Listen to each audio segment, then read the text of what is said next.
Hello friends, நம்ம favourite சீரியலில் அடுத்து என்ன சுவாரஸ்யம் நடக்குதுன்னு பார்க்குறீங்க.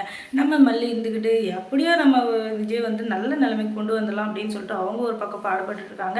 ஆனால் அவங்க நினைக்கிற எதுவுமே அங்கே நடக்கவே மாட்டேங்குது. எந்த இதில் எடுத்து வச்சாலும் அவங்களுக்கு நஷ்டமாக தான் வருது. அதுவும் இல்லாமல் அவங்களுக்கு எல்லாமே தப்பு தப்பாக தான் நடக்குது. அதுக்கு காரணம் யாருன்னு பார்த்தீங்கன்னா எல்லாருக்குமே தெரிஞ்சது அந்த ராஜேஸ்வரி தான். இந்த ராஜேஸ்வரி தான் இல்லாத பொருளாத வேலையெல்லாம் செஞ்சுக்கின்னு எல்லாரையும் டார்ச்சர் பண்ணிட்டு இருக்கா. அதுவும் இல்லாமல் அவன் நினச்சது மட்டும் தான் நடக்கணும் அப்படின்றதுல வெறி கொண்டு இருக்கிற அவ இருந்துக்கிட்டு இப்போ பயங்கரமான வேலையெல்லாம் பார்த்துட்ருக்கா. அப்படி என்ன பார்த்தா அப்படின்னு சொல்லிட்டு பார்த்தீங்கன்னா, இப்போ இருக்கிற இதில் வந்து விஜய் வந்து வேலைக்கு போயிட்டுருக்காரு. இப்போ இருக்கிற சூழ்நிலை வந்து அவங்களுக்கு ரொம்ப கஷ்டமான சூழ்நிலை தான். அந்த சூழ்நிலையை சமாளிக்கணும்னா அவங்க கண்டிப்பாக வேலைக்கு போயே ஆகணும் அப்படின்ற ஒரு நேரத்தில் இருக்கிற இவங்களை சண்டைக்கு இழுக்கிறதுக்குன்னே இருக்கிற இந்த ராஜேஸ்வரி சும்மா இருப்பாலாம். அங்கே இருந்துக்கிட்டு அவள் பார்த்தது அவள் பேசுனது எல்லாத்தையுமே ஒரு வீடியோவை எடுத்துகிட்டு வந்து அதை வந்து இப்போ வந்து மல்லிக்கிட்ட போட்டு காட்டிகிட்ருக்கா. அதுவும் வீண் சண்டைக்கு இழுத்துக்கிட்டு ரோடில் போயிட்டுருக்க நம்ம மல்லியை வீண் சண்டைக்கு இழுத்து உன் புருஷன் நல்ல வேலையில் இருக்கானே, நீ ஓர சீனை போட்ட, அவன் என்ன வேலை செஞ்சுருக்கானே எனக்கு தெரியும், உனக்கு தான் தெரியாது போல அப்படின்னு. அவர் எந்த வேலை செஞ்சாலும் எனக்கு சந்தோஷம் தான், அதில் நாங்களாம் ஃபீல் பண்ண மாட்டோம். உன்ன மாதிரி பணத்திமுறையில் இருக்கிறவங்க தான் இந்த வேலைக்கு போகணும் அந்த வேலைக்கு போகணுன்னு ஓவராக ஆடினுப்பாங்க, தவிர எனக்கெல்லாம் அது பிரச்சனையும் இல்லை அப்படின்னு சொல்லிட்டு சொல்கிறாங்க. உனக்கு அந்த பிரச்சனை இல்லைன்னா திருப்பதி எனக்கு அதை பற்றி கவலை இல்லை. ஆனால் இப்போதைக்கு உங்ககிட்ட இதை சொல்லணுன்ற இதில் வந்து நான் இருக்கேன். ஏன்னா அந்த விஷயத்தை தெரிஞ்சோடனே நீ அவன் மூச்சில் ஒரு எக்ஸ்பிரஷன் காட்டுவோம் இல்லையா, அதை பார்க்கணுன்றதே எனக்கு ஆசை. அதனால தான் இப்போ நான் சொல்ல போகிறேன் அப்படின்னு சொல்லிட்டு ஓவராக பில்டப் போயிடுங்க. இப்போ என்ன சொல்ல போகிறேன், உங்ககிட்ட பேசுறது கூட எனக்கு ஒரு உச்சி கூட விருப்பமே இல்லை, தயவு செஞ்சு போயிடு அப்படின்னு சொல்லிட்டு சொன்னதும், ஆமாம் அப்படியே எனக்கு மட்டும் உங்கள்கிட்ட பேசணும் அப்படியே ஆசை பாரு, எல்லாம் ஒரு ஆள் உங்கள்கிட்ட பேசக்கூடாதுன்னு நினைக்கிறேன். ஆனால் ஒரு சில விஷயம் இதெல்லாம் பேசினா தான் என் மனசுக்கு ரிலீஸ் ஆகும். அதுவும் இல்லாமல் என் மைண்ட் ரிலாக்ஸ் ஆகிடுச்சுன்னா அதுக்கப்புறம் நான் சந்தோஷமாக இருக்க போகிறேன் அப்படின்னு சொல்லிட்டு சொல்கிறாங்க. அப்படி என்ன சொல்ல போகிறோம் அப்படின்னு சொல்லிட்டு பார்த்தா அவள் ஒரு வீடியோ காட்டுறான். அந்த வீடியோ ஆதாரம் என்ன அப்படின்னு சொல்லிட்டு பார்த்தா நம்ம விஜய் இருந்துக்கிட்டு மெக்கானிக் வேலை பார்க்குறாரு. அந்த மாதிரி ஒரு வீடியோ. நீ இந்த மாதிரி கேவலமாக ஏதாச்சும் பண்ணுன்னு எனக்கு நல்லா தெரியும், ஆனால் இவ்வளோ சீக்கிரம் பண்ணுவேன்னு நான் நினச்சி கூட பார்க்கல, தயவு செஞ்சு இந்த இடத்த விட்டு போயிடும் அப்படின்றாங்க. நான் போகிறது இருக்கட்டும், நீ நல்லா பாரு, உன் புருஷன் தான் அப்படின்னதும், என் புருஷன் தான் எனக்கு நல்லா தான் தெரியுது, அவருக்கு எந்த வேலை செஞ்சாலும் எனக்கு சந்தோஷம் தான், ஆனால் நீ இதை வந்து ஃபோட்டோ எடிட்டிங் மாதிரி பண்ணி கொண்டு வந்து காட்டுற பார்த்தியா, அதுதான் எனக்கு ரொம்ப ஆச்சரியமாக இருக்குது அப்படின்னும். அதுக்கப்புறம் நீ சொன்ன நம்ப மாட்டேன், இன்னைக்கு ஒரு நாளைக்கு காரில் போகிற அதிர்ஷ்டம் உனக்கு கிடைக்கணுன்றதுக்காக இன்னைக்கு ஒரு நாள் நான் காரில் கூப்பிட்டு போகிறேன் வா அப்படின்னு சொல்லிட்டு ஒரு மெக்கானிக் ஷாப் கூப்பிட்டு போகிறாங்க. அங்கே போய் பார்த்தா அங்கே யாருமே காணும். ஏன்னா அந்த காரை வந்து டெலிவரி விடுறதுக்காக நம்ம விஜய் போயிருக்காரு. அந்த நேரத்தில் இவங்க போய் அங்கே பார்த்தா யாருமே இல்லை. பார்த்தியா என் புருஷன் இங்கே இல்லவே இல்லை, சும்மா சீனா போட்டுருந்தல்ல இந்த வேலை அந்த வேலைன்னு சொல்லிட்டு அவர் பாரு இங்கே இல்லவே இல்லை அப்படின்றாரு.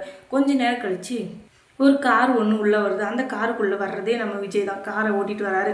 இவர் வேலைக்கு போயிட்டு அங்கே இருக்கிற காரை தான் கொண்டு வராரு அப்படின்னு சொல்லிட்டு நம்ம மல்லி நினச்சிருக்காங்க. ஆனால் கொஞ்ச நேரம் கழிச்சு பார்த்தா சார் காரை வந்து ரெடி பண்ணிட்டேன், எந்த பிரச்சனையும் இல்லை, ஓட்டி பாருங்க அப்படின்னு சொன்னதும் அந்த மல்லிக்கு தூக்கி வாரி போடுறது. என்ன சொல்கிறீங்க, இந்த காரோட மெக்கானிக் நீங்களா அப்படின்னு சொல்லிட்டு, ஏங்க இவ்வளோ பெரிய உண்மையை மறைச்சிங்க அப்படின்னு சொல்லிட்டு பார்த்தா இந்த கேடு கட்ட உங்ககிட்ட வந்து சொல்லிட்டாளா, இவளை மாதிரி ஒரு ஆளுங்கள்லாம் இருக்கவே கூடாது, இவளால் தான் நாட்டில் 4 பேர் நாசமாக போகிறது அப்படின்னு சொல்லிட்டு ராஜேஸ்வரி அடிக்க போகிறாரு. உடனே அங்கே இருக்கிற இந்த விதிக்காரர்லேயே அவங்களுடைய முதலாளி அவர் இருந்துக்கிட்டு, என்னப்பா ஒரு வாரம் கூட ஆகலை வேலைக்கு சேர்ந்து, ஆனால் நீ இப்படி ஒரு வேலையை பார்க்குற, அவங்க என்னோட ரெகுலர் கஸ்டமர் தெரியுமா உனக்கு, அவங்க காரில் சின்னதாக பிரேக் பிடிக்கலாம் கூட, சின்ன பிரச்சனையாக இருந்தால் கூட எங்கள் மெக்கானிக் ஷெட்டுக்கு தான் வருவாங்க, அப்படிப்பட்டவங்க ரெகுலர் கஸ்டமரை நீ அடித்து துரத்த பார்க்குற, உனக்கெல்லாம் எவ்வளோ திமிரு இருக்கணும், உன்னால் வேலைக்கு வச்ச பார்த்தியா, அது ஏன் தப்பு தான், தயவு செஞ்சு இந்த இடத்த விட்டு வெளியே போயிட்டு, உன்னால் எங்கள் கம்பெனியோட கேரே கெட்டும் போல இருக்குது, இந்த கம்பெனிக்குன்னு ஒரு ரூல்ஸ் அண்ட் ரெகுலேஷன் இருக்குது, ரெகுலராக வர கஸ்டமரை நாங்கள் என்றைக்குமே மனசு கொண்ட மாதிரி நடந்துக்கவும் மாட்டோம், அப்படி பேசவும் மாட்டோம்,